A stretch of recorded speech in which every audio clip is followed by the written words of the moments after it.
ఈ రోజు 1000 మంది విద్యార్థులతో మొక్కలు నాటే కార్యక్రమానికి శ్రీకారం చుట్టాం. ఈ రోజు మీరు చేసిన కార్యక్రమం అమరావతిలో ఒక చరిత్ర సృష్టించబోతుంది. ఈ రోజు ఒక్కరోజే మన మిత్రులు ఉప ముఖ్యమంత్రి గారు చెప్పినట్టు 1 కోటి చెట్లను నాటుతున్నాం. ఈ సంవత్సరం 5 కోట్ల మొక్కలు నాటబోతున్నాం. అయితే ఈ 5 కోట్లే కాకుండా 50% గ్రీన్ కవర్ ఈ రాష్ట్రంలో ఉండాలి. 50% గ్రీన్ కవర్ ఉంటే దాని వల్ల ఇంపాక్ట్ ఏ విధంగా ఉంటుందో మనం అందరం కూడా ఆచరించి దేశానికే కాకుండా ప్రపంచానికే ఒక ఆదర్శంగా నిలవాల్సిన అవసరం ఉంది. 1972 నుంచి జూన్ 5వ తారీఖున ప్రపంచ పర్యావరణ దినోత్సవాన్ని ఐక్యరాజ్య సమితి ఆధ్వర్యంలో మనం జరుపుకుంటున్నాం. దీనికి కారణం మీరు చూస్తే ఈ సంవత్సరం ఒక థీమ్ ఇస్తారు.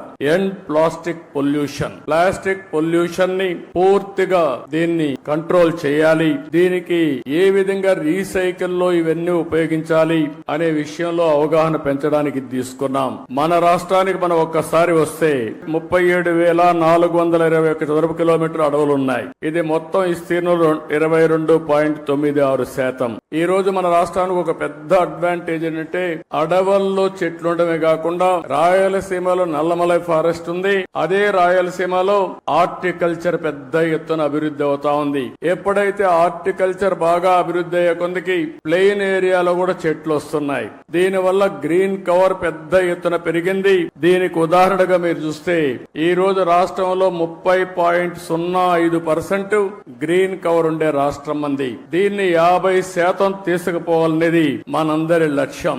ఒకప్పుడు నేను 2 ఏళ్లు 3 ఏళ్లు చెట్లు కూడా ఉండేటివి. పెద్ద చెట్లు నాటేవాళ్ళం. ఒకప్పుడు కాంగ్రెస్ పరిపాలనలో మీరు ఒకసారి చూస్తే చెట్లు నాటడం అంటే వాళ్ళకి అవగాహన ఉండేది కాదు. ఫోటో కోసం చెట్టు నాటి ఫోటో అయిపోతానే చెట్టు ఎక్కడుందో కనపడేది కాదు. తర్వాత ఇటీవల గవర్నమెంట్ వచ్చింది. వాళ్ళకి చెట్లంటే తెలియని గవర్నమెంట్ అది. చెట్టు వల్ల ఉపయోగం తెలియదు. చెట్లు నరకడం తప్ప చెట్లు పెట్టనే గవర్నమెంట్ అది. ఎక్కడన్నా ముఖ్యమంత్రి హెలికాప్టర్ లో పోతా ఉంటే కింద నుండే చెట్లన్నీ ఎగిరిపోతాయి. ఈ రోజు నేను వస్తున్నా, మా ఉప ముఖ్యమంత్రి వస్తున్నాడు. ఎక్కడైనా ఒక్క చెట్టు నరుకుతున్నావా తమ్ముళ్ళు చెల్లెమ్మలు మీరే చెప్పమని మిమ్మల్ని అందరూ అడుగుతున్నా. చెట్లు పెంచడం బాధ్యత, చెట్లు నరకడం దుర్మార్గం. కొన్ని దేశాల్లో అయితే శాశ్వతంగా జైల్లో పెడతారు చెట్లు నరికితే. చెట్టు నరకాలంటే కూడా ప్రభుత్వ పర్మిషన్ ఇస్తే తప్ప చెట్టు నరకడానికి వీల్లేదు. చెట్టు నరికితే మనిషిని చంపినటువంటి నేరంగా చిత్రీకరించి వాళ్ళపైన యాక్షన్ తీసుకునే పరిస్థితి వస్తుంది.